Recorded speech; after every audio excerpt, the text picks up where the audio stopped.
आप सभी जानते हैं कि कल राहत साहब अपनी कायिक उपस्थिति से हमारे बीच से चले गए।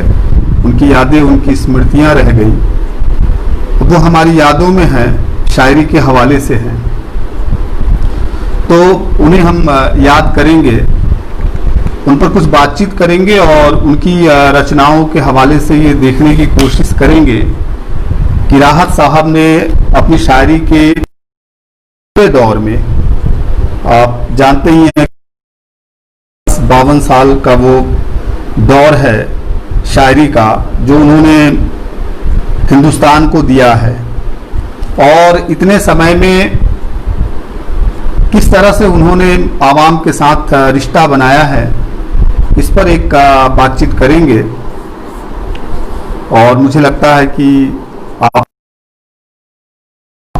हर्ष का बहुत बहुत स्वागत। एक बहुत ही ज़हीन और शेरो शायरी में काफ़ी दिलचस्पी रखने वाले हमारे विद्यार्थी हैं, तरुण तो हैं ही हैं। तो मैं शुरू करता हूँ। राहत साहब के बारे में हम कितना जानते हैं?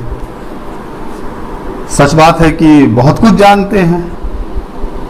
हिंदुस्तान और हिंदुस्तान के बाहर की दुनिया बहुत कुछ जानती है राहत साहब के बारे में।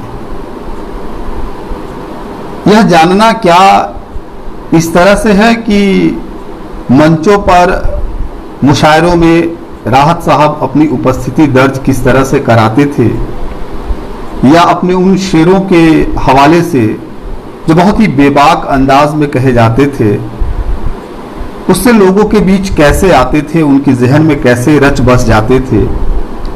इस तरह से हम राहत साहब को जानते हैं। सचिन भी आ गए। और दूसरा तो ये है कि राहत साहब की वो शायरी और जिसका बहुत बड़ा हिस्सा हमारे सामने नहीं आ पाता, जो मंचों पर बहुधा पढ़ा नहीं जाता, कभी कभी पढ़ा जाता है, कभी कभी सुनाया जाता है, अक्सर तो नहीं सुनाया जाता, राहत साहब ने भी नहीं सुनाया।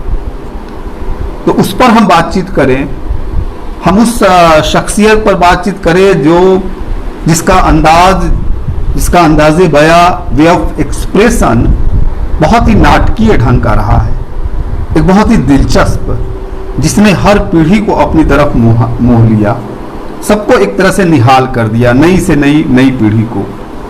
तो क्या उस राहत इंदौरी साहब की बात करें, या उस राहत इंदौरी साहब की बात करें जो बहुत कम उम्र में शायरी के दीवाने हो गए थे, जिन्होंने किताबों से बहुत कुछ हासिल किया था, जिंदगी से बहुत कुछ हासिल किया था, अपने आसपास के आबो हवा से बहुत कुछ हासिल किया था, जो बहुत कम उम्र में जिनकी जुबान पर हजारों शेर थे, और जिन्होंने कम उम्र से लिखना भी शुरू कर दिया था। हालांकि ये सफ़र आसान नहीं था, जो कि अब बहुत आसान लगता है। कपिल जी आ गए, सुबोध जी आ गए, अभिषेक जी आ गए हैं, आलोक गुप्ता जी आ गए हैं, और सबका आभार। तो हम किस तरह के राहत साहब की बात करें, तो मैं ऐसे ही कुछ सफ़र पे आपको लेकर के चलता हूँ और देखने की कोशिश करता हूँ कि राहत साहब को हम कितना जानते हैं, हमारी यादों में राहत साहब किस हद तक हैं, क्या जितना वो मंचों और मुशायरों में थे उतने ही हैं, या उससे बाहर हैं, उन्हें कैसे महसूस किया जाए, कैसे देखा जाना जाए। आप सभी जानते हैं कि राहत साहब का जन्म 1 जनवरी 1950 को हुआ, और कल 11 अगस्त को उन्होंने अंतिम सांसें ली। लगभग 70 सालों की उनकी जिंदगी है, और उस 70 साल में आधी शताब्दी से ज्यादा का सफर है शायरी का सफर। उर्दू से एमए किया उन्होंने, और इसकी भी बहुत बड़ी दिलचस्प घटना है। आप जानते हैं कि उन्होंने अपनी जो पढ़ाई इंदौर में की तो की ही, शेरो शायरी में बहुत वो दूर दराज जाने आने लगे थे। कहा जाता है कि एक बार अनवर जलालपुरी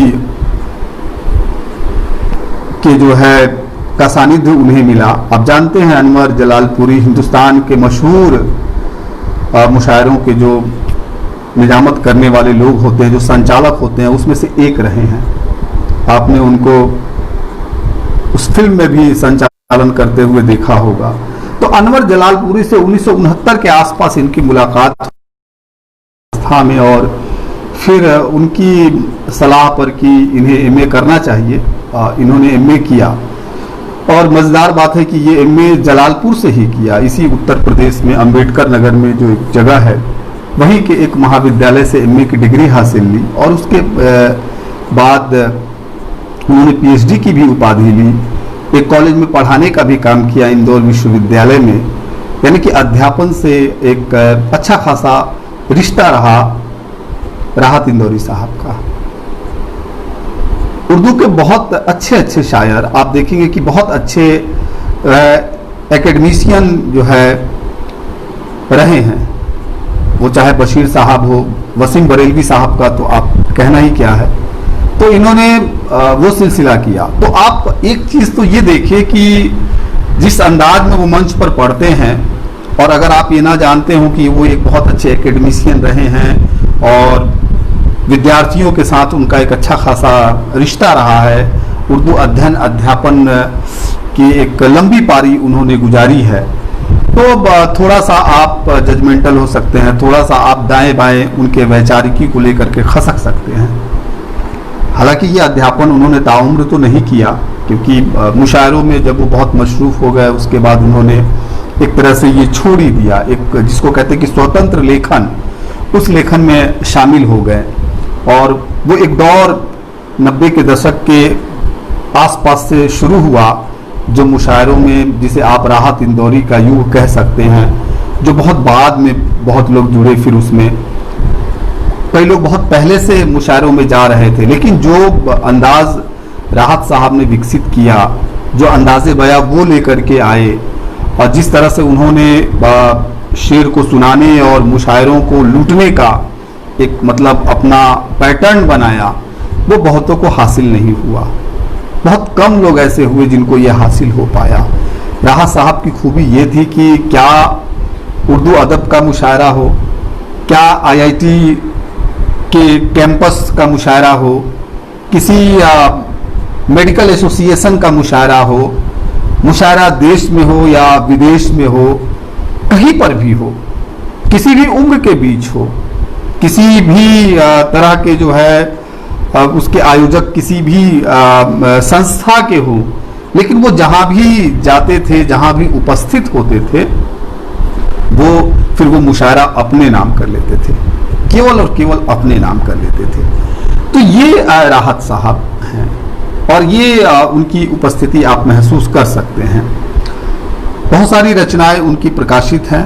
पहला संग्रह 1976 में आता है, ये संग्रह धूप करके और फारसी लिपि में प्रकाशित होता है। ये पहला संग्रह है राहत साहब का। इस समय उनकी कुल अवस्था आप समझ ही सकते हैं कि 26 साल की है, और उस समय पहला संग्रह आता है।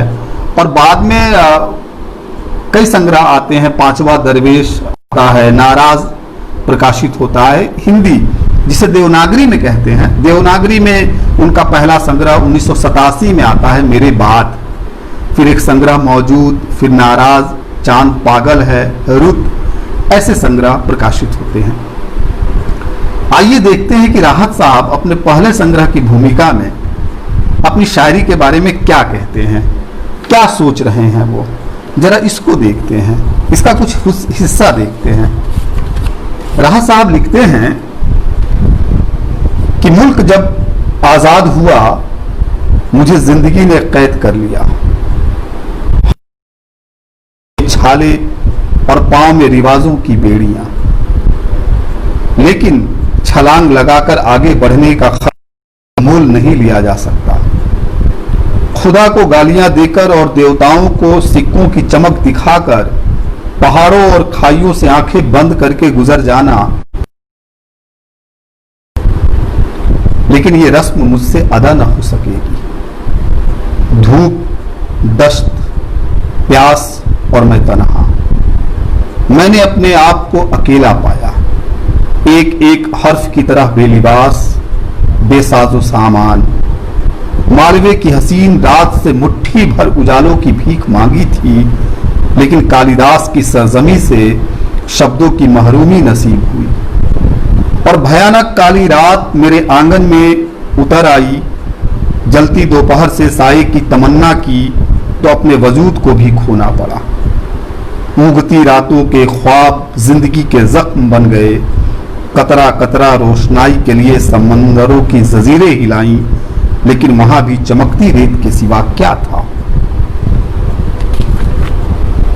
कोई किरदार की मस्ती में गुम, कोई पिंडार के नशे में ख्वा, कोई रियाकारी का सौदागर, कोई मजहब का ठेकेदार।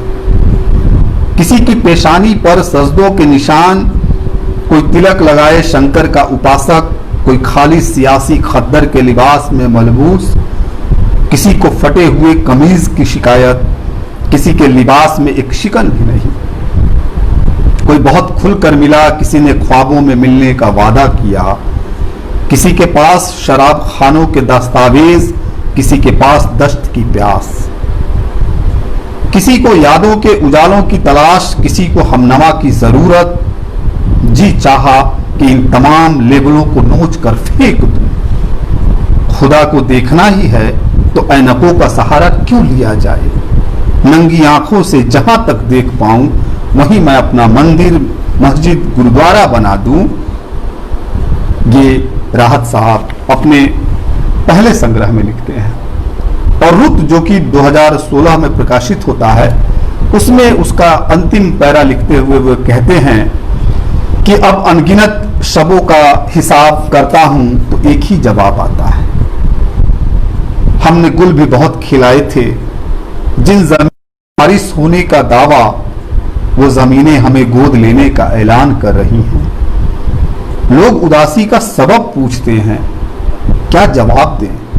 हम सोना है और जमाना पीतल का, गालिब दिमाग और यगाना सोच, जाने कब सच का जाए। मिसवाकों से चांद को छूते हुए जन्नत की कीमत का अंदाजा हुआ। बेकीमती चीजों के खरीदने की ख्वाहिश का नतीजा, अब सूखे हुए समंदरों पर कौन पानी पीने आता है। छतरियां खोले दरख्तों के नीचे धूप की कहानी सुनिए और रोटियों की गोलाइयां नापते रहिए। छतरियां खोले दरख्तों के नीचे धूप की कहानी सुनिए और रोटियों की गोलाइयां नापते रहिए। तो ये है राहत साहब। उसका एक अंश, दो छोटे अंश मैंने उनके पहले संग्रह धूप धूप से पढ़ा, और दूसरा छोटा सा अंश, एक पैराग्राफ मैंने उनके बिल्कुल हाल ही में 2016-17 में जो एक तरह से अंतिम संकलन है उनका, मैंने पढ़ा।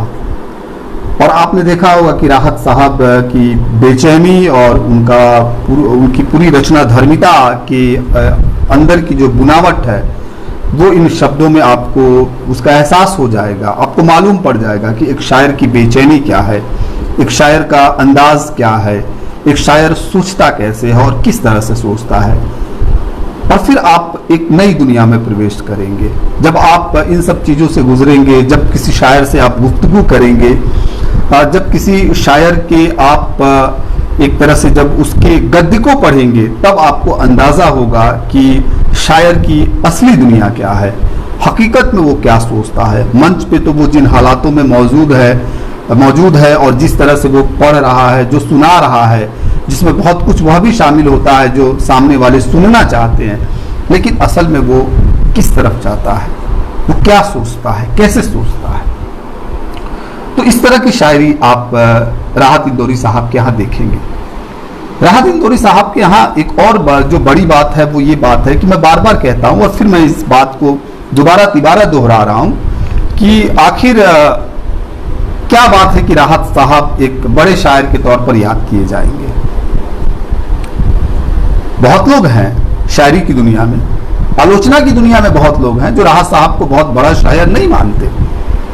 कई बार तो उनके पढ़ने के लहजे से बहुत सारे लोगों को ये लगता है कि नाटकीयता बहुत ज़्यादा है। कई बार लोगों को लगता है कि ये ज़्यादातर शेर वो हैं जो देश और कौम को ख्याल में रख करके लिखे गए हैं। तो क्या शायर उससे एक बड़ा शायर बन जाता है जो अपने कंटेम्प्रेरी जो हालात है उस पर अपनी कलम चलाता है, उस पर अपनी नज़र टिकाए रखता है, या उससे भी कुछ आगे है। आप राहा साहब को पढ़ते हुए महसूस करेंगे, और जब बहुत व्यापक स्तर पर सुनेंगे तो सुनते हुए महसूस करेंगे कि अपने ट्रेडिशन के साथ एक तरह से उसका मुठभेड़ भी राहत साहब में है।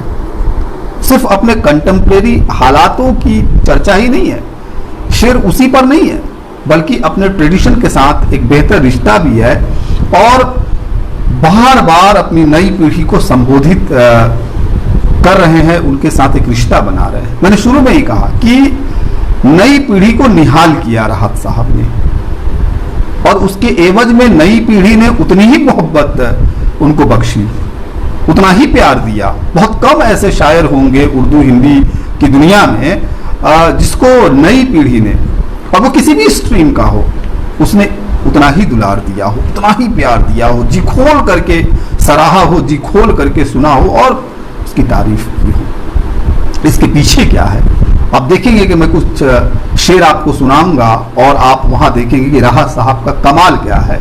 शायरी का असल कमाल वहां है। शायरी का असल कमाल वो नहीं है जो वो मंचों पर दिखाई देता है। शायरी का असल कमाल तो वो है कि जब वो एकदम सुकून में है और अपने उस पूरे के पूरे एहसास के साथ लिख रहे हैं, वहां वो कमाल दिखाई देगा। मैं आपको कुछ शेर सुनाऊंगा, लेकिन उससे पहले मैं यह भी बताना चाहूंगा कि बशीर साहब, जो कि अब खामोश हो गए हैं, अब वो हमारे बीच हैं, लेकिन उस जिस तरह से वो अपने लफ्जों से उपस्थित होते थे उस तरह से तो नहीं है। बशीर साहब ने मौजूद जो उनका संग्रह आया था 2005 में, उसकी भूमिका में राहत साहब के बारे में क्या लिखा है, पहले थोड़ा यहाँ से भी गुजर लेते हैं। इससे आसानी क्या होगी कि राहत साहब के जो शेर हैं उसकी ऊंचाई, उसकी गहराई, वो जो निदा साहब कहते हैं ना, वो जिनके जहन में गहराइयां हैं, तो उस गहराई का असल अंदाजा आप लगा सकते हैं। बशीर साहब लिखते हैं, हकीकतों और सख्त तजुर्बों का लिखा हुआ मंजरनामा ही राहत की गजल है। बेरहम हकीकतों और सख्त तजुर्बों का लिखा हुआ मंजरनामा ही राहत की गजल है। सच है कि आजाद हिंदुस्तान के बाद जो आवाजें गजल की दुनिया में आती हैं, उसमें से बहुत कम आवाजें हैं जो इस तरह से आती हैं जिनमें वो बेबाकी है, वो दो टुकपन है, जो कहीं भी लाग लपेट नहीं करती, जो अपने अंदाज में, जो अपने कंटेंट में, यानी कि अपने कथ्य में, और उसी के साथ एक तरह से जो उसकी पूरी की पूरी जो शायरी की जो प्रगतिशीलता हो सकती है, जो अपने को समय के हिसाब से जो है घुमा दे, शायरी को की रेंज को बढ़ा दे, उसकी पहुंच को बढ़ा दे, आम जनमानस के बीच ले जाए, उसको इश्क की दुनिया से बहुत बाहर निकाल दे। उन अर्थों में भी अगर आप देखेंगे तो राहत साहब आपको बहुत ही आगे दिखाई देंगे। बशीर साहब कहते हैं कि उनकी गजल की कामयाबी की दो बुनियादें हैं। पहली खूबी यह है कि उनकी ट्रेनिंग गजल की बेहतरीन और जिंदा परंपराओं में हुई, और दूसरी यह कि रचना की उनकी विशिष्टता सामूहिकता से बेगानी नहीं है। एक अच्छे शायर की तरह वो अपने लिए लिखते हैं, लेकिन अपने लिए वो ऐसा सच तलाश करते हैं जो आज के इंसान के दुख सुख, आरजुओं, ख्वाबों, फिक्रों और अंदेशों का सच हो जाता है।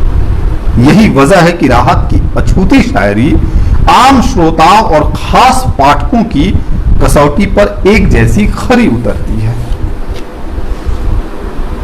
मैं जानता हूं कि मुशायरों में तत्कालिक सफलता के लिए शेर से ज्यादा स्टेज परफॉर्मेंस की अहमियत है, लेकिन इस बात को नहीं भूलना चाहिए कि मुशायरों में की गई अदाकारी या तरन्नुम की जादूगरी से मशहूर होने वाला शेर शायर का बड़ा दुश्मन है। बशीर साहब का ये स्टेटमेंट आप सुनिए कि मैं जानता हूं कि मुशायरों में तत्कालिक सफलता के लिए शेर से ज्यादा स्टेज परफॉर्मेंस की अहमियत है, लेकिन इस बात को नहीं भूलना चाहिए कि मुशायरों में की गई अदाकारी या तरन्नुम की जादूगरी से मशहूर होने वाला शेर शायर का बड़ा दुश्मन है। यही आसान शोहरत उसकी अस्थाई बदनामी का सबूत होती है, लेकिन कैसी ही अदाकारी से, कितने ही ड्रामे से, कैसे ही तरन्नुम से अगर अच्छा शेर सामने आता है और लोग उसकी तरफ आकर्षित होते हैं तो कोई हर्ज नहीं है। तरन्नुम और अदाकारी सुबह रुखसत हो जाएंगे, तरन्नुम और अदाकारी सुबह रुखसत हो जाएंगे और शेर अपनी असलियत पर सफर करता रहेगा। वो एक तरह से सचेत भी कर रहे हैं और राहत साहब के पक्ष में कह भी रहे हैं। आप देखेंगे कि अभी जो भी इस दौर के शायर रहे हैं पिछले 20-30 सालों से, जो बेहद सक्रिय रहे, खासतौर से मैं 20 सालों की बात करूं, 21वीं शताब्दी की, चाहे वो मुनव्वर हो, चाहे वसीम बरेलवी साहब हो, नवाज देवबंदी हो, बशीर बद्र साहब हो, निदा फाजली साहब हो और राहत साहब हो, आप देखेंगे कि ये मुशायरों के बड़े शायर रहे हैं। और बड़े शायर होते हुए आप देखेंगे कि इनके सबके पढ़ने का ढंग अलग है, सब अपनी तरह से पढ़ते हैं। किसी ने किसी को एक तरह से मतलब एक से दूसरे में आवाजाही नहीं की, सबका अपना ढंग है, अपना लहजा है। और मुशायरे के जो श्रोता हैं वह भी जानते हैं, बल्कि अब जब स्क्रीन पे मुशायरे आ गए हैं ऑन रिकॉर्ड, तो आप देखेंगे कि सबके पढ़ने का ढंग अलग है। मुनव्वर साहब का ढंग अलग है कि जब वो भी शेर तेहत में पढ़ते हैं, लेकिन तेहत में पढ़ते हुए आप देखेंगे कि वो इतना आपकी संवेदनशीलता को इतनी गहराई से पकड़ लेते हैं, वो इस तरह से अपने शेर में डूब जाते हैं कि आपको लगेगा कि मुनव्वर साहब की आंखें अब छलकी, अब छलकी, अब छलकी, जैसे कि आंखों से आंसू आ गए, जैसे कि वो सब कुछ जो जहन के अंदर टूट रहा है, बिखर रहा है, वो जैसे कि आपके सामने दिखाई देने लगता है। ये उनका लहजा है। उसी तरह से आप देखेंगे कि वसीम साहब का एक बहुत ही फिलोसफिकल ढंग का अप्रोच है, एक फिलोसफिकल ढंग का लहजा है।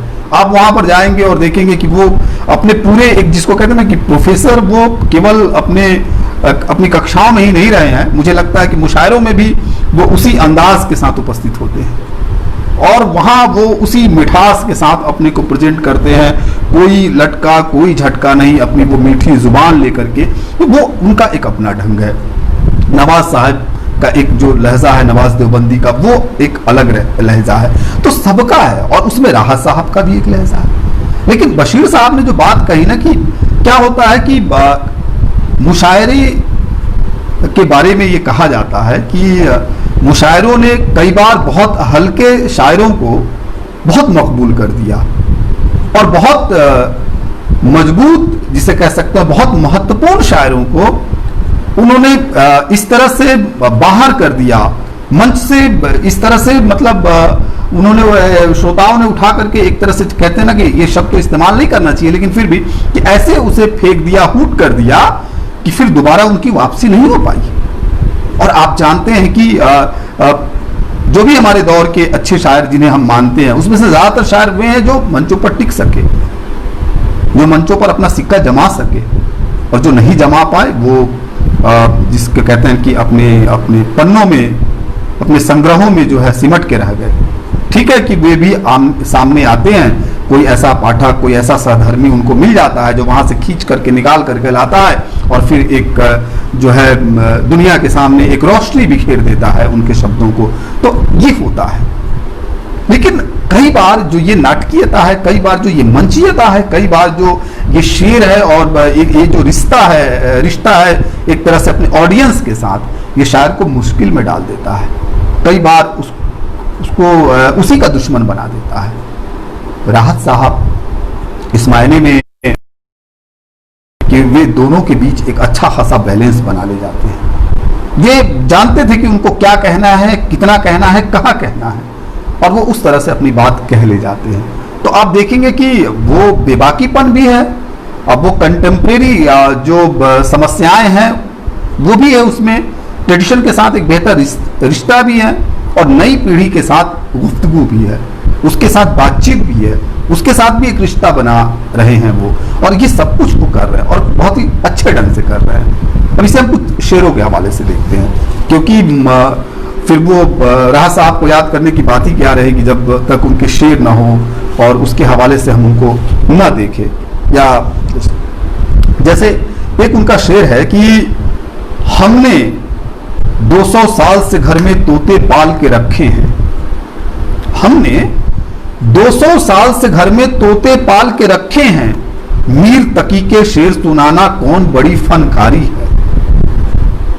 आप ये शेर देखिए, और फिर आप रेंज देखिए रहा साहब कि हमने 200 साल से घर में तोते पाल के रखे हैं, मीर तकी के शेर सुनाना कौन बड़ी फनकारी है। बहुत से लोग हैं ना जो ये कहते हैं कि भाई हमारे यहाँ हमारे पास मीर साहब है, वो कहते हैं कि हमारे पास गालिब साहब है, सब कुछ है। अरे ठीक है, ट्रेडिशन में जो कुछ अच्छा लिखा गया है आपको उस पर फक्र होना चाहिए, आप वो सुनाइए। लेकिन हम क्या कर रहे हैं? अगर हम तोते की तरह केवल और केवल उसी की रट लगाए हुए हैं कि हमारे पास ये कुछ बहुत अच्छा है और इन्होंने बहुत अच्छा कहा है, बहुत अच्छा लिखा है और इतना अच्छा तो कोई लिख नहीं सकता, कह नहीं सकता, तो मजा इसमें नहीं है। ये फिर कोई बड़ी बात नहीं है। बड़ी बात तो ये है ना कि आपके अंदर एक ऐसा फन विकसित हो, आप इस तरह से उस कला को डेवलप करें कि आप कुछ नई चीज लेकर के आए, कोई नई बात लेकर के आए। और फिर वो उस नई बात कैसे होगी? वो इस तरह से होगी जब वो कहते हैं एक शेर की, जिंदगी को जख्म की लज्जत से मत महरूम कर, रास्ते के पत्थरों से खैरियत मालूम कर। कि जिंदगी को जख्म की लज्जत से मत महरूम कर, रास्ते के पत्थरों से खैरियत मालूम कर। अब देखिए कि पहले मिसरे में वो कहते हैं कि जिंदगी को जख्म की लज्जत से मत महरूम कर। भाई अगर कोई, आप जानते हैं कि बहुत ये मिसरा आप समझने की कोशिश करिए। हम हमेशा ऐसा होता है कि बहुत उलझ जाते हैं, हम बर्दाश्त नहीं कर पाते हैं। जो तिरगी वाले दिन होते हैं, जो घने अंधेरे वाले दिन होते हैं, जो संघर्ष के दिन होते हैं, जो मुश्किल दिन होते हैं, जो कठिन दिन होते हैं, जिसमें हमें धैर्य रखना होता है, जिसमें संघर्ष करना पड़ता है, लड़ना पड़ता है, जिसमें बहुत सी चोटें मिलती हैं, हम सोचते हैं कि ये दिन ना होते तो कितना अच्छा होता। लेकिन आप सोचिए कि अगर ये दिन ना होते तो फिर जो एक कैसे कि अंदर से जो एक ठोसपन है, जो चमक है, वो चमक, चेहरे की चमक की बात नहीं कर रहा हूं मैं, जिसे कोई क्रीम लगा करके आप चमका सकते हैं, वो चमक सच में वो चमक है। राहत साहब जिसके बारे में कह रहे थे, वो अपने एक शेर में एक जगह लिखते ना कि आईनों से तो मैं अक्सर लौट करके आया, आईनों ने मुझे नहीं बताया, लेकिन एक शख्स ने मुझे बताया कि मैं कितना अच्छा दिखता हूं। तो ये अच्छा दिखना क्या है? वो सामने से जो दिख रहा है उसका नहीं, ये अच्छा दिखना क्या है? जो एक अंदरूनी जो आपकी विशेषता होती है, जो आपका टैलेंट होता है, जो आपका संघर्ष होता है, जो आपको निखार करके बाहर लेकर के आता है, वो। तो फिर आप जब इस मिसरे को जोड़िए और फिर जोड़िए कि कहां से वो अपनी बात करते हैं कि जिंदगी को जख्म की लज्जत से मत महरूम कर, रास्ते के पत्थरों से खैरियत मालूम कर। उनसे हालचाल पूछो और फिर उसके बाद आप देखें कि वो एक नई बात कहते हैं। और ये यही नई बात है, शायरी की एक तरह से जो है असल ताकत बन जाती है। एक शेर को कहते हैं, आप सुनिए कि हमसे पहले भी मुसाफिर कई गुजरे होंगे, कि हमसे पहले भी मुसाफिर कई गुजरे होंगे, कम से कम राह के पत्थर तो हटाते जाते, कि कम से कम राह के पत्थर तो हटाते जाते। क्या है शेर में राह साहब क्या कह रहे हैं? कौन से पत्थरों की बात कर रहे हैं? किस राह की बात कर रहे हैं? इतने लोग आते गए, जाते गए, आते गए, जाते गए, लेकिन आज जो असल है कि हमारी राह में जो पत्थर है, ये बहुत सी चीजों के पत्थर हो सकते हैं। ये हमारे जो फसाद हैं उनके पत्थर हो सकते हैं, झगड़ों के पत्थर हो सकते हैं, रूढ़ियों के पत्थर हो सकते हैं, हमारे अपने जो मसलात हैं उनके पत्थर हो सकते हैं। लेकिन क्या ही है कि इसका जिम्मा किसी ने नहीं उठाया। लोग आए और गुजरते चले गए, पत्थर पड़ा का पड़ा रह गया, जहां था वहीं रह गया, दाएं बाएं से होकर के हम निकल जाते हैं। हमसे भी शायद एक तरह से सवाल करते हुए पूछता है कि हम सोचते कि क्या मतलब है यार, छोड़ो, हमें तो निकल जाना है, कहीं से भी एक रास्ता मिलना चाहिए और हम निकल जाते हैं। शायद सवाल करता है कि हमसे पहले बहुत सारे मुसाफिर आए होंगे, गए होंगे, गुजरे होंगे, कम से कम किसी को तो ये करना चाहिए था कि राह के पत्थर हटाते जाते। और अगर कोई उठा के नहीं गया, हटा के नहीं गया राह के पत्थर, फिर ये जिम्मेदारी मेरी बनती है, फिर ये मेरा दायित्व तो बनता है कि इन पत्थरों को मैं हटाऊं, इन पत्थरों को किनारे मैं लगाऊं, क्योंकि मैं कम से कम अनदेखा तो नहीं कर सकता। एक शायर अनदेखा कर भी नहीं सकता, क्योंकि शायर और कवि इस मायने में ही विशेष होता है कि वो अपनी विसंगतियों से टकराता है, वो उन सूक्ष्म विसंगतियों को भी पकड़ लेता है, उनको अपनी मुट्ठी में, अपनी गिरफ्त में ले लेता है, जो हमारी आपकी पकड़ से बहुत बाहर है, और हमें वो सचेत करता है, बताता है कि इसके साथ हमें कैसे निपटना है।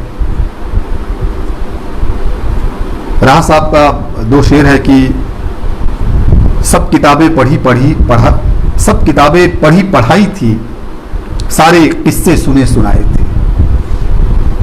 कि सब किताबें पढ़ी पढ़ाई थी, सारे किस्से सुने सुनाए थे, एक बंजर जमी के सीने में मैंने कुछ आसमां उगाए थे। एक बंजर जमी के सीने में मैंने कुछ आसमां उगाए थे। आप ये देखिए कि ये शायर किस चीज की बात कर रहा है। किताबें तो पढ़ी पढ़ाई थी, किससे भी सुने सुनाए थे सब, लेकिन अगले शेर में वो कहते हैं कि जो बंजर जमी थी उसके सीने में असल में जो है क्या है, कुछ आसमान उगाने की बात करते हैं, उसके अंदर उर्वरता पैदा करने की बात करते हैं।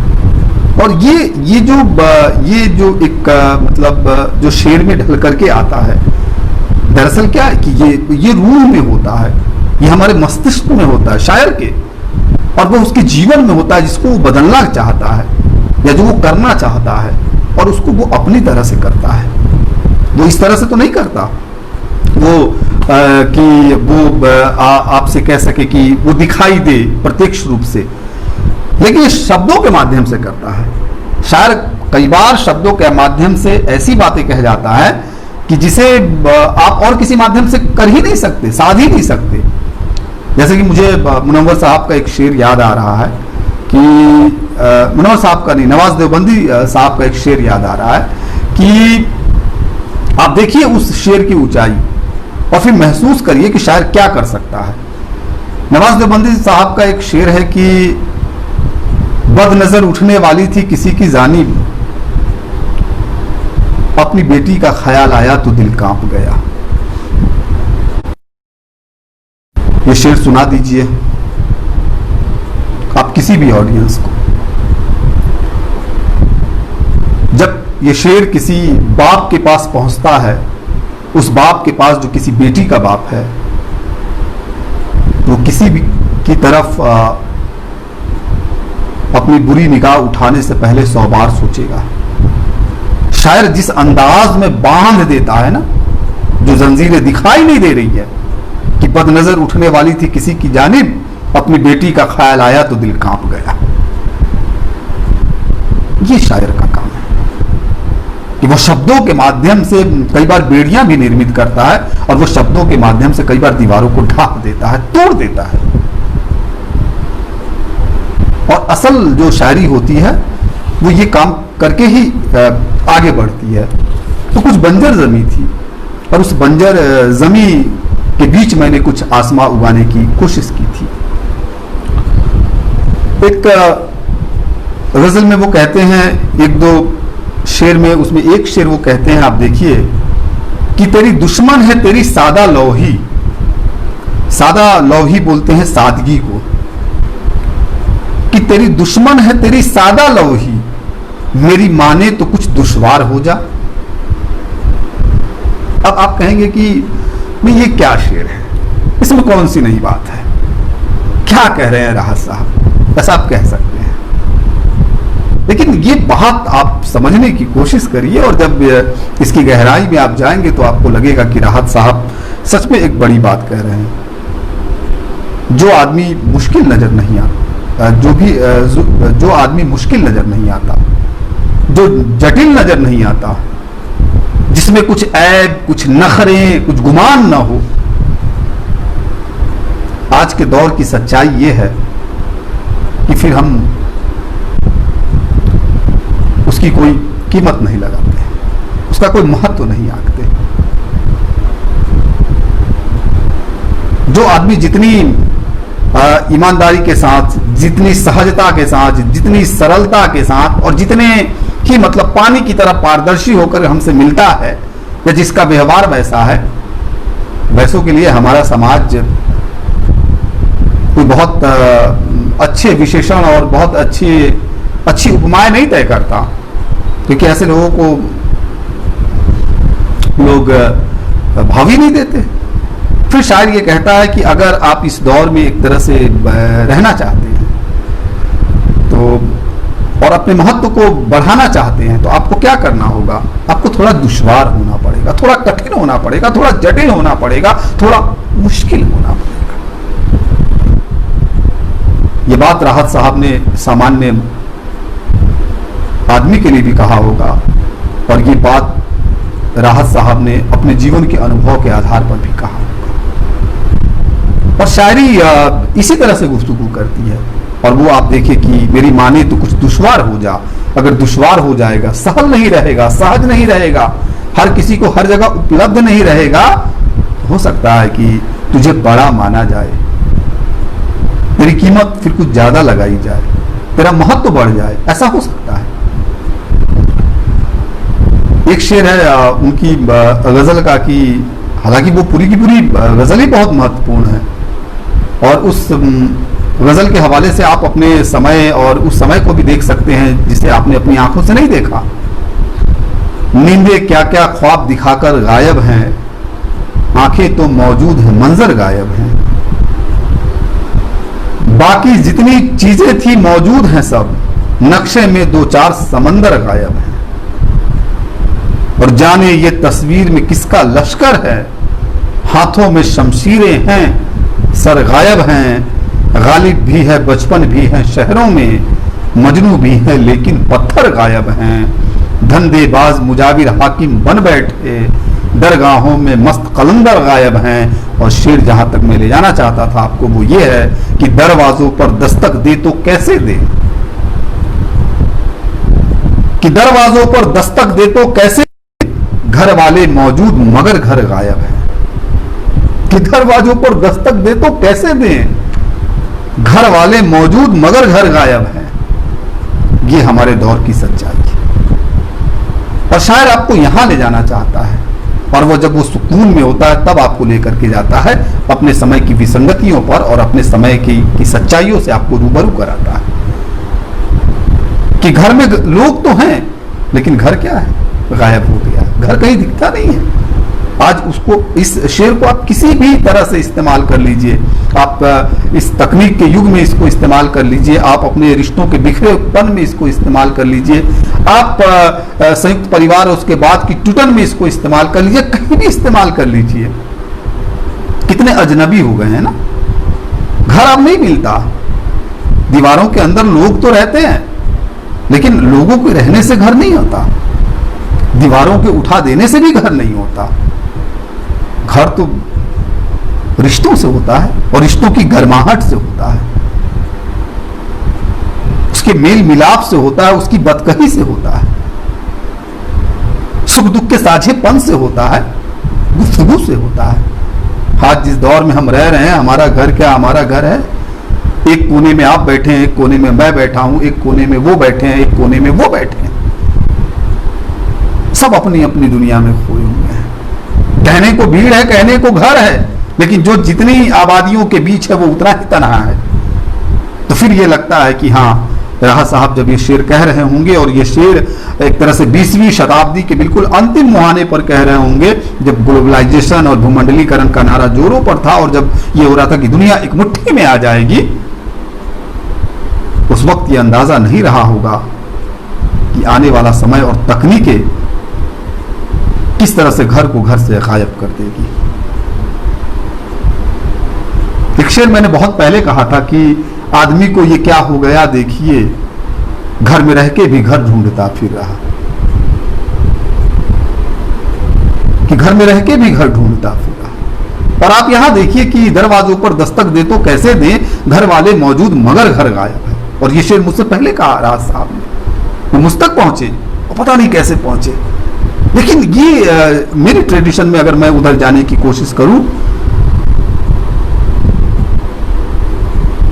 तो वो दिखाई देगा।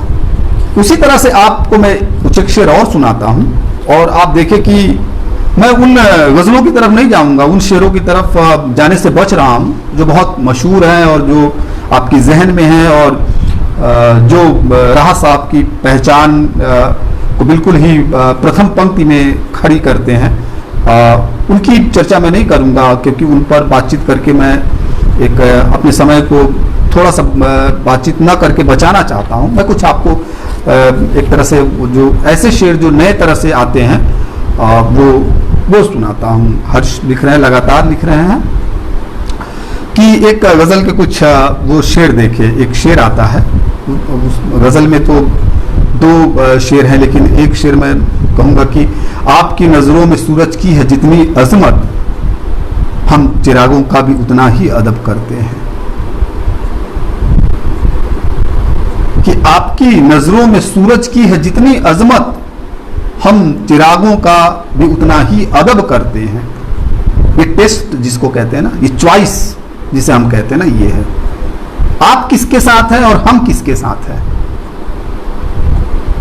आपके जो है, आपकी जो चॉइस है उसमें कौन है, आप किसके साथ जाना चाहते हैं। अक्सर लोग सूरज के साथ जाना चाहते हैं, लेकिन हमारे लिए हम तो उसका भी एहतराम करते हैं, हम चिरागों का भी एहतराम करते हैं, हमारे लिए वो इतना ही महत्वपूर्ण है। इसका अगला शेर बहुत महत्वपूर्ण है। हम पे हाकिम का कोई हुक्म नहीं चलता है, कि हम पे हाकिम का कोई हुक्म नहीं चलता है, हम कलंदर हैं शहंशाह लक़ब करते हैं।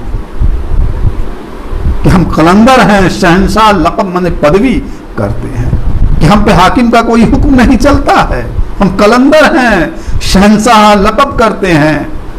और ये अलग अलग जगहों पर आप देखिएगा कि कलंदर राहत साहब का बहुत ही प्रिय शब्द है।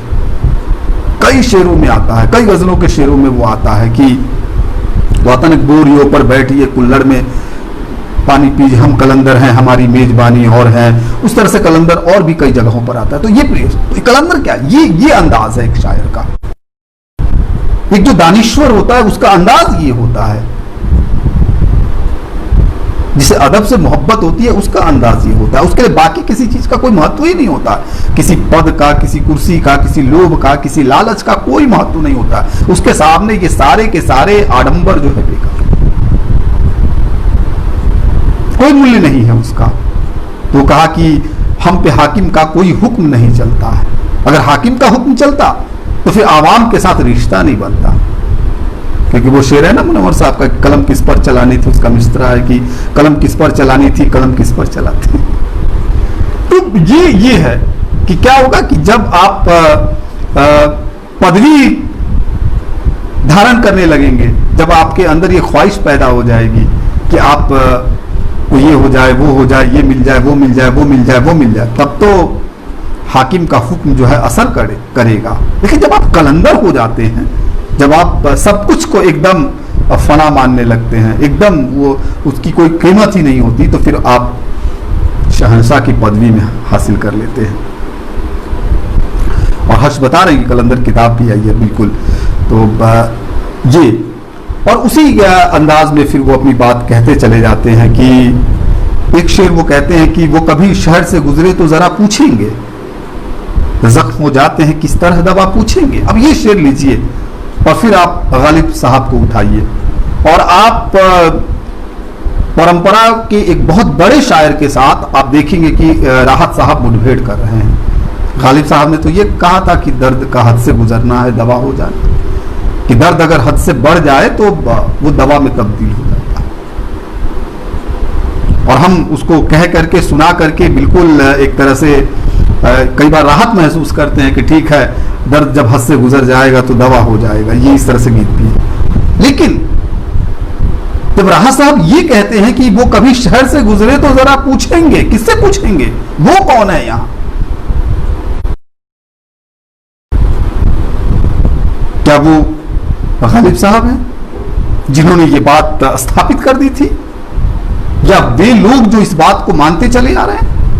तब वो दूसरे मिसरे में कहते हैं कि जख्म हो जाते हैं किस तरह दवा पूछेंगे, कोई हमें बताए कि जख्म किस तरह दवा में तब्दील हो जाते हैं। क्योंकि ये तो आसान नहीं है। मन को सुकून देने के लिए अच्छा है। अपने तय तो ये बात ठीक है कि मान लेते हैं कि हाँ दर्द दवा का काम करती है, दर्द जब बढ़ जाती है तो दवा हो जाती है। गालिब साहब ने भी कह दिया, साहब यहां इत्तेफाक नहीं रखते। वो कहते हैं कि मैं तो पूछूंगा, सवाल करूंगा। पूछना क्या है? पूछना सवाल करना। एक शायर अपनी परंपरा के शायर से पूछने की एक तरह से क्या है, सवाल करना चाहता है, और हो जाते हैं किस तरह दवा पूछेंगे। तो ये भी है। मैं ये आपको शुरू में कह रहा था कि कई बार क्या होता है कि ये इस तरह की चीजें आएंगी जहां पर आप देखेंगे कि टकराएगा, एक शायर टकराएगा, अपने टकराएगा। बहुत से लोग टकराते हैं। आप देखेंगे कि जब मैं निदा साहब पर बात कर रहा था तो वो किस तरह मीर से टकराते हैं कि जब उठाना इश्क का पत्थर तो हल्का भारी क्या, और इस तरह से कई शायर टकराते हैं। राहत साहब एक जगह और टकराएंगे जब वो दिल को लेने की बात करेंगे, और वहां आप देखिएगा बाजार को कैसे गढ़ेंगे वो। तो शायरी ऐसे स्थलों पर जाकर के, इन जगहों पर जाकर के बहुत ही एक तरह से मजबूत हो जाती है। और फिर आप राहत साहब को फिर उसी रेंज में नहीं देखते जिस रेंज में आप उनको मुशायरों में देखते चले आ रहे हैं। ये गजल है और उसके कुछ शेर देखिए। धर्म बूढ़े हो गए, मजहब पुराने हो गए, ऐ तमाशागार तेरे करतब पुराने हो गए।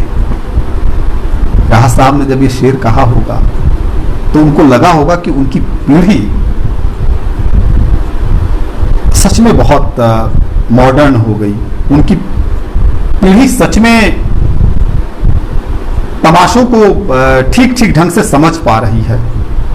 उनकी पीढ़ी सच में ये मान गई है कि धर्म और मजहब के नाम पर किसी को बरगलाया नहीं जा सकता। लेकिन बीतते वक्त के साथ उनको दुख भी हुआ होगा कि इस पीढ़ी ने तो कुछ भी सीखा नहीं, जिसे वे बार बार सचेत कर रहे हैं, और जिस चीज से बार बार सचेत कर रहे हैं हम उसको उस तरह से महसूस नहीं कर पा रहे। तो कहा कि धर्म बूढ़े हो गए, मजहब पुराने हो गए, ऐ तमाशागार तेरे करतब पुराने हो गए। और इसी के दो शेर देखिए कि रेंगते रहते हैं हम सदियों से सदियां ओढ़ कर, रेंगते रहते हैं हम सदियों से सदियां ओढ़ कर, हम नए थे ही कहां जो अब पुराने हो गए। और ये शेर देखिए, और फिर शायर का कमाल देखिए कि शायर अपने पूरे के पूरे ट्रेडिशन को फिल्टर कर रहा है। पूरे के पूरे ट्रेडिशन पर जो जिसको आप डेवलपमेंट कहते हैं, जिसको मनुष्यता का विकास कहते हैं, जिसको मनुष्य का विकास कहते हैं, इसे कहते हैं कि आप सिविलाइज्ड होते गए हैं। हर एक समय, हर एक युग के बाद, हर एक काल के बाद, हर एक सदी के बाद आपने अपने को चमकाया है। आप बाहर से भी चमके और अंदर से भी चमके हैं। ऐसा आप कहते हैं, ऐसा हम कहते हैं। हमें ऐसा भ्रम है, आपको ऐसा भ्रम है, क्योंकि राहत साहब तो ये साफ कर देते हैं। वो कह देते हैं कि रेंगते रहते हैं हम सदियों से सदियां उड़कर।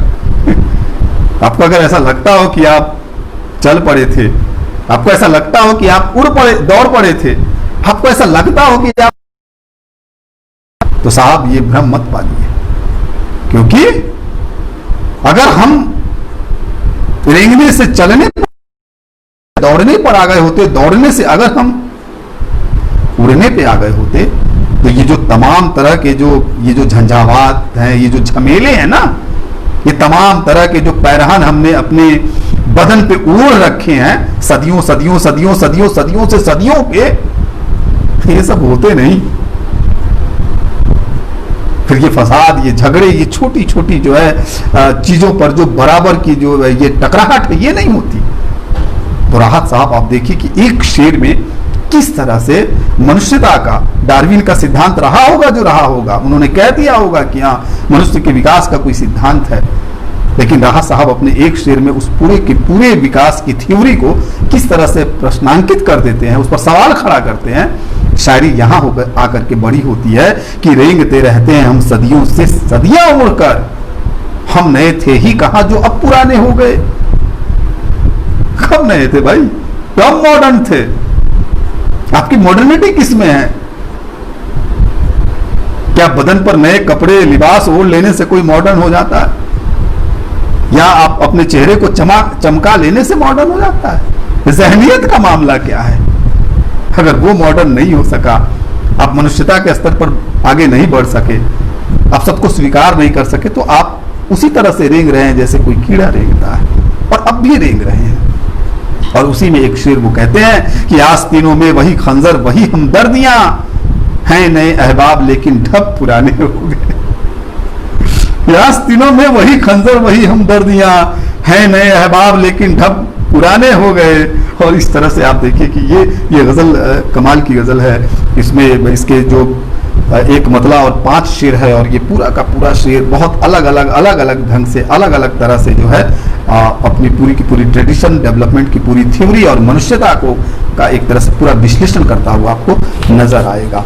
तो राहत साहब इस तरह की जब आप शायरी करते हैं तो आप देखेंगे कि उसका एक अलग ही अंदाज होता है, उसका एक अलग ही उसका लहजा होता है। कुछ शेर और सुना रहा हूं आपको। मैं समझता हूं कि समय तो हो रहा है, लेकिन थोड़ा समय और लूंगा और आपको कुछ शेर सुनाऊंगा। उससे पहले मैं आपको राहत साहब की 1-2 नज़मों के हिस्से सुनाता हूं, एक आध नज़्म सुनाता हूं। हर्ष यहाँ उपस्थित है, और रुत जो उनका संग्रह आया था उसमें बहुत कम नज़्में तो बहुत कम कही है उन्होंने, लेकिन इसमें से एक नज़्म कश्मीर पर है, और ये सुनिए। धुआं धुआं धुआं धुआं धुआं धुआं धुआं ही धुआं,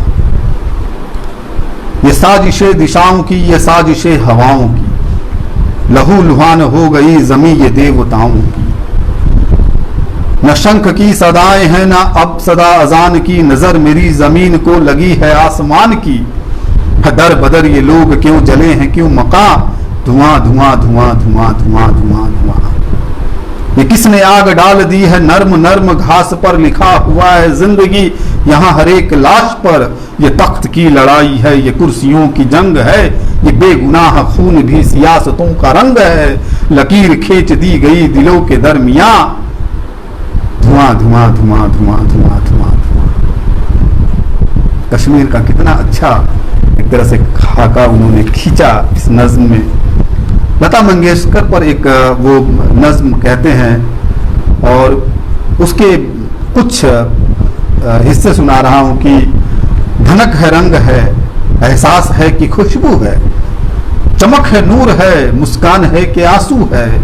मैं नाम क्या दूं उजालों की इन लकीरों को, खनक है रक्स है आवाज है कि जादू है। जो लब हिले तो जमाने धड़कने लगते हैं, सुरों के साथ कटोरे छलकने लगते हैं। वो तान है कि हवाएं ठहर सी जाती हैं, वो मुर्गियां की कलेजे थिरकने लगते हैं। तो इस तरह से भी वो लिखते हैं, और बहुत ढंग से लिखते हैं। उनके कुछ और शेर सुन लीजिए, थोड़े से ही शेर सुनाऊंगा आपको, बस ये बताने के लिए कि शायरी का रेंज किस तरह से आगे जाता है। कई बार टकराहट नई पीढ़ी के लिए तो बहुत वो जो बहुत मशहूर है और कोट करते हैं कि भाई जिसे कहते हैं ना कि तूफानों को और मल्लाहों को लेकर के, कि मल्लाहों का चक्कर छोड़ो तैर के दरिया पार करो, इस तरह से। या फिर ये पुल सिरात है तो चल के देखूंगा, और जब नहीं कि किसी दिन अपने घर से निकल के देखूंगा। इस तरह के शेर जब वो कहते हैं तो नई पीढ़ी के साथ इतना कोरिलेट करते हैं अपने को, इतना उनके साथ इंटरेक्ट करते हैं, इतना आत्मबल उनके अंदर भर देते हैं कि पूछना क्या। और एक लहजा यह भी है कि मजाक उड़ाते हैं पानी के बुलबुले उसका, जिस आदमी ने समंदर निचोड़ डाला है।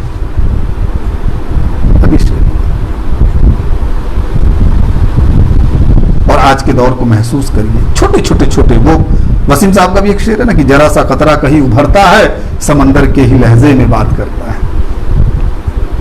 तो मजाक उड़ाते हैं पानी के बुलबुले उसका, जिस आदमी ने समंदर निचोड़ डाला है। और एक शेर है कि शाखों से टूट जाए वो पत्ते नहीं हैं हम, आंधी से कह दो कि औकात में रहे। ये भी एक तरह से ये जो हासिल किया था उन्होंने, जो एक ताकत अर्जित की थी, वो है। आज तक तुमने खिलौने ही खरीदे होंगे, दिल है ये दिल मेरे सरकार बहुत महंगा है। अब मैं इसी शेर की बात कर रहा था। और फिर आइए गालिब साहब को लेकर के, जो ये कहते हैं कि ले आएंगे बाजार से दिलो जां। और मैं कहा होगा कि ठीक है बाजार में मिल जाएगा, जाके ले आएंगे। लेकिन अब राहत साहब कैसे मुठभेड़ कर रहे हैं, अपनी परंपरा के एक बड़े शायर के साथ और अपने उस पूरे के पूरे भावभूत को कैसे व्यक्त कर रहे हैं। ये देखिए आप कि दिल है ये दिल मेरे सरकार बहुत महंगा है और आप इसको खरीद नहीं सकते हैं, इसकी कीमत नहीं लगा सकते आप जनाब। ये आप सरकार, मेरे सरकार बहुत महंगा है, ये सरकार के लिए महंगा है। सरकार का आप अर्थ लगाइए, आप व्यंजना में जाइए, लक्षणा में जाइए और फिर देखने की कोशिश की कि आज तक तुमने खिलौने ही खरीदे होंगे। दिल है ये दिल मेरे सरकार बहुत महंगा है। और फिर लगता है कि सच में शायरी इसी को कहते हैं कि एक शायर किस तरह से अपने ट्रेडिशन के साथ टकराता भी है और वो जो कई बार बहुत बड़बोलेपन में या कई बार जब शायर अपनी रेंज को बहुत आगे ले जा करके कह गया है तो उसको काउंटर भी करता है और मुझे लगता है कि उसको दुरुस्त करने की कोशिश भी करता है। और ये एक बहुत ही कह सकते हैं कि ये बहुत गंभीर और बहुत ही सधे हुए शायर के द्वारा ही हो सकता है। ये केवल मंच के बूते और केवल मुशायरों के बूते जो है हासिल किए हुए शायर के द्वारा नहीं होगा। जिसने जिंदगी को बहुत अच्छे से जज्ब किया है, जिसने उसके साथ दो हाथ किया है, वही इसको हासिल कर सकता है। तुम क्या जानो तन्हा कैसे जीते हैं, दीवारों से सर टकराना पड़ता है। और फिर आप देखिए कि वो किस तरह से कैसे अपने को बताते लिखते हैं। कई बार वो बहुत खूबसूरत शेर लिखते हैं और बहुत नए तरह से लिखते हैं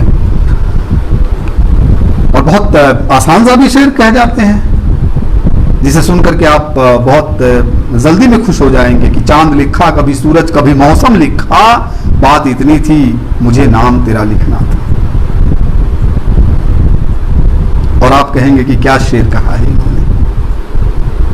मैं आपको शेर के अंदर लेके चलता हूं गहराइयों में और आप फिर बेचैन हो जाएंगे। ये इसको कहते हैं कि आइडेंटिटी क्राइसिस जिसे कहते हैं। आप किसी की आइडेंटिटी को कैसे गायब कर देते हैं, इसका बहुत सुंदर उदाहरण है ये। आप किसी की सुंदरता के लिए कह दीजिए कि तुम चांद हो, तुम ये हो, तुम वो हो, तुम्हारी जैसी कोई नहीं है दुनिया में। लेकिन क्या कभी आपने यह भी डिफाइन किया कि तुम सिर्फ तुम हो? तुम्हारी अपनी एक आइडेंटिटी है, तुम्हारी सुंदरता की अपनी एक आइडेंटिटी है, तुम्हारी सीरत की अपनी एक आइडेंटिटी है और उसके हवाले से तुमको देखा जाना चाहिए था।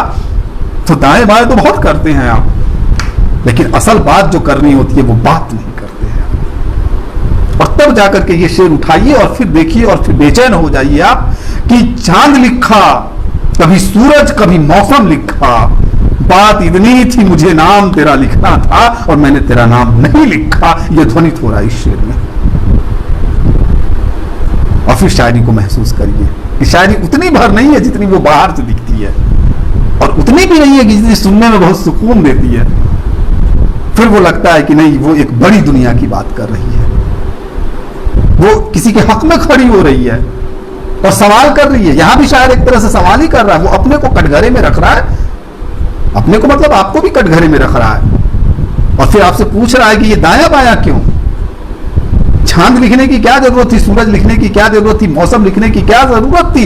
जरूरत तो ये थी ना कि उसे उसके नाम से जानना चाहिए था, उसका ही नाम लिखा जाना चाहिए था, उसी के हवाले से उसको महसूस किया जाना चाहिए था। उसकी आइडेंटिटी को डिसॉल्व करके नहीं, उसकी आइडेंटिटी को स्थापित करके जो है एक तरह से इसे उसे उसके साथ मोहब्बत की जानी चाहिए थी, उसके साथ गुजर बसर करना चाहिए था या उसके साथ होना चाहिए था, उसकी पहचान के साथ उसको कायम रखना चाहिए था। तो ये जो ये शायरी है इसकी बात। मैं अपनी लाश लिए फिर रहा हूं कांधों पर, यहां जमीन की कीमत बहुत ज्यादा है। ये शेर सुनिए और बेचैन हुई आप कि मैं अपनी लाश लिए फिर रहा हूं कांधों पर, यहां जमीन की कीमत बहुत ज्यादा है। हिंदुस्तान में हो सकता है कि ये नौबत नहीं आई है, दुनिया के और मुल्कों में तो आई गई है और धीरे धीरे धीरे धीरे आप देखिए कि किस तरह के हालात पैदा हो रहे हैं। और मैं सारे शेर को अगर मैं डिस्क्राइब करूं तो 2-3 घंटा चला जाएगा, तो मैं वहां तक तो नहीं जाऊंगा। लेकिन खबर नहीं कि हवा किस तरफ उड़ा ले जाए, हमारी नस्ल बिखरता हुआ बुरादा है। और ये है असल पहचान। शायर अपनी नस्ल, अपनी पीढ़ी को पहचानने की कोशिश कर रहा है और पहचान भी रहा है कि खबर नहीं कि हवा किस तरफ उड़ा ले जाए। जरा सी हवा कहीं से चलती है ना, हम बिखर जाते हैं, हवा पूरब से चलती है, पश्चिम उड़ा ले जाती है, पश्चिम से चलती है, पूरब उड़ा ले जाती है, कभी दक्षिण की तरफ फेंक देती है, कभी उत्तर की तरफ फेंक देती है। ये जो खबरों की हवा है, जहां हम अपना दिमाग नहीं इस्तेमाल करते, हम बस उसकी बयार में बह जाते हैं, ये हमारी पीढ़ी है। और अगर यही हालात है तो इसको बिखरने से कोई नहीं रोक सकता, इसको टूटने से कोई नहीं रोक सकता, इसे बर्बाद होने से कोई नहीं रोक सकता। तो शायद इस तरह से भी आपको एक तरह से आपको सचेत करता है। और एक शेर बहुत उम्दा उन्होंने कहा है गजल में कि मुझे माजी की काली नागिनें डसने को आती थी, मैं पुरखों की हवेली छोड़ के होटल में रहता था। आप कहेंगे कौन सा शेर सुना रहे हैं जरा, कि मुझे माजी की काली नागिनें डसने को आती थी, मैं पुरखों की हवेली छोड़ के होटल में रहता था। पुरखों की हवेली की जो करतूतें हैं ना, उसका जो वो पूरा का उसकी जो पूरी की पूरी ठसक, वो जो सामंतीपन है, जिसमें न जाने कितनी कितनी कितनी कितनी यातनाएं शामिल है, और जिसकी बुनियाद में न जाने कितनी लाशें जो है बिखरी पड़ी हुई है, उसको किस तरह से वो काली नागिनों का एक बहुत सुंदर मेटाफर देते हैं और फिर अपने को बताते हैं। क्योंकि पुरखों की हवेली में नींद नहीं आएगी, तब जाके कहीं होटल में जाकर के सोना पड़ेगा। तो इतिहास का दर्द भी इस तरह से छलकता है, अतीत का किया हुआ, पुरखों का किया हुआ भी इस तरह से सामने आता है। और शायद ऐसे आपको जो है एक नई दुनिया में लेकर के जाता है, नया अतीत आपको दिखाता है। और धुएं के रंग से शहरों की दीवारों पे लिखा है, बहुत महफूज था इंसान जब जंगल में रहता था। अपने दौर को देख लीजिए और वो दौर देख लीजिए, और फिर लगेगा कि कबीलों का वो जीवन ज्यादा अच्छा था। कम से कम ये गला काटू प्रतिस्पर्धा नहीं थी। आज का दौर क्या है, हम किसी की गर्दन पर पैर रख करके आगे बढ़ने में तनिक भी नहीं सकते। क्या कुछ हम कर रहे हैं। जंगल में तो हम कुछ मनुष्य भी थे, शहर में जब से आए और ज्यादा जंगली हो गए। तो शायरी का ये जो पूरा का पूरा जो एक मतलब संदर्भ है, तो ये संदर्भ जो है आप देखिए। और मैं इसलिए कहता कि राहत साहब को जब आप इस तरह से याद करेंगे और देखेंगे, तो आपको लगेगा कि राहत साहब जितने मंचों पर दिखाई देते हैं, जितने मुशायरों में दिखाई देते हैं, या जिन शेरों से उनकी लोकप्रियता स्थापित है, जिन शेरों की वजह से लोग उनको जानते हैं, या जिन शेरों की वजह से लोग उनको मानते हैं, वो तो ठीक है, वो तो हालात के और मजहब के झगड़े और फसाद के और उन सब मौकों के शेर तो है ही हैं।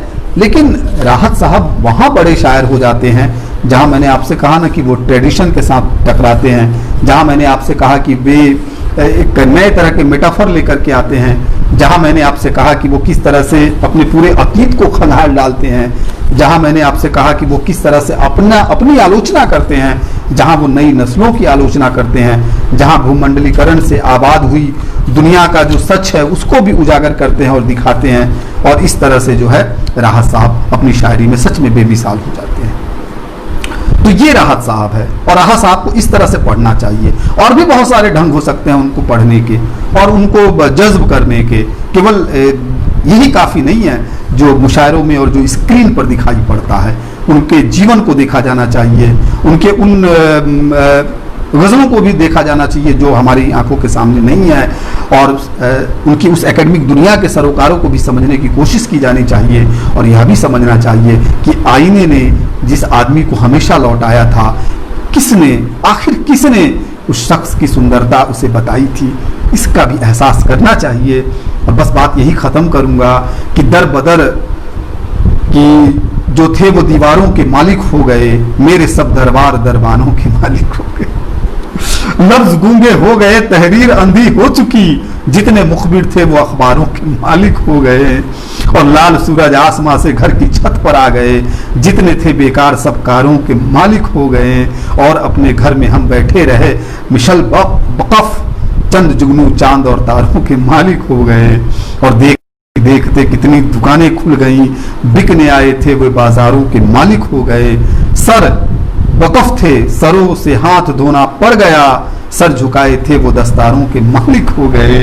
तो इस मालिकाने हक से बचिए, अपने को बचाइए, एक अच्छी सोहबत तलाश करिए, अच्छी शायरी पढ़िए और उससे अपने अतीत को भी परखने की कोशिश करिए, अपनी वर्तमान की विसंगतियों की भी शिनाख्त करिए और अपने आने वाली पीढ़ी के लिए भी बहुत कुछ छोड़ जाइए। जो भी सुन रहे थे, हर्ष, रंजना, सचिन, अनिकेत, अभिषेक, प्रशांत और इसके अलावा भी जो लोग सुन रहे थे, उनका मैं बहुत आभार व्यक्त करता हूँ। तरुण प्रताप सिंह मेरे शिष्य है और उनका एक तरह से आदेश था कि मैं राहत साहब को याद करूं उनके जाने के बाद। तो मुझे लगा कि याद किया जाना चाहिए और ऐसे समय में जब राहत साहब को सभी जगह याद करते हुए लोग उनके उन शेरों की तरफ ही ज़्यादा ध्यान दे रहे हैं जो बहुत चर्चित हुए हैं और जो मुशायरों की एक तरह से जान थे और जो बहुत कंटेम्प्रेरी टाइम बाउंड में कहे गए थे, उससे अलग निकल करके भी राहत साहब को देखा जाना चाहिए, उनकी शायरी को महसूस किया जाना चाहिए और फिर ये पता लगाया जाना चाहिए कि आखिर राहत साहब की गहराई, उनकी ऊंचाई क्या है, उनकी उड़ान क्या है, उनका परवाज़ क्या है और कैसे वो एक बड़े शायर बनते हैं। निसंदेह आने वाली शताब्दियाँ उन्हें याद करेंगी और वो उस शायरी के बूते उन्हें याद करेगी जिस शायरी में उन्होंने अपने अतीत से लेकर के वर्तमान और नई पीढ़ी तक को के साथ संवाद स्थापित किया है। तो आप सभी का बेहद शुक्रिया, बहुत बहुत आभार। आपने मुझे सुना, इतना समय दिया और मैं जो कुछ भी कह पाया ये सब आपका हासिल है, आपकी शुभेच्छा है और जो त्रुटियां हुई उसके लिए मुझे माफ़ करेंगे। बहुत बहुत